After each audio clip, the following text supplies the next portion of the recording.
Donc on est en Guinée pour préparer la Coupe du Monde 2024 U20 féminine.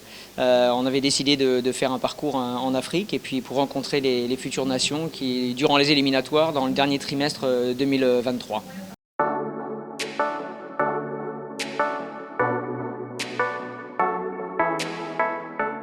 Alors le choix de la Guinée, c'était, on avait vu quelques images de la Guinée sur le dernier tournoi qu'ils avaient fait, puis on trouvait que physiquement il y avait du répondant et il fallait qu'on se mesure à ce football-là parce que c'est le football qu'on va avoir durant nos éliminatoires.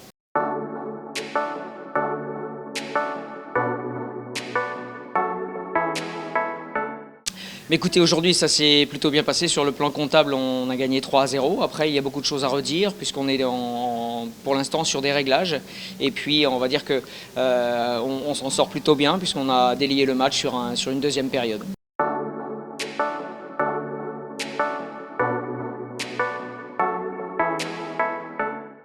Tout à fait, et je suis même agréablement surpris. J'ai trouvé qu'il y avait des principes qui étaient respectés du côté de la Guinée, ce qui fait que ça nous a mis en difficulté.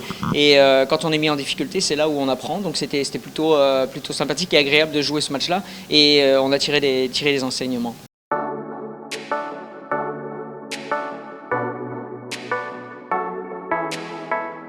Mais on a tiré les premiers enseignements, c'est qu'on a une bonne palette de joueuses. On a fait un brassage assez important avec les binationales plus les locales et on s'aperçoit que nos 2004 qui vont faire la compétition sont d'un bon niveau avec nos 2005 qui arrivent et surtout les 2005 qui avaient fait la Coupe du Monde U17 en Inde.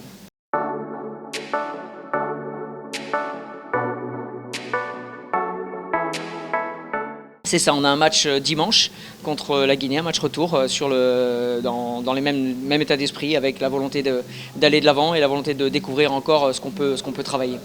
Sur quoi il va se jouer? Il va se jouer sûrement sur l'état de fatigue et l'état de fraîcheur. On a un groupe qui s'entraîne tous les jours, donc forcément on peut physiquement être un petit peu en dedans, mais on travaille pour que physiquement justement elle soit là et puisse répondre parce que les éliminatoires seront aussi difficiles.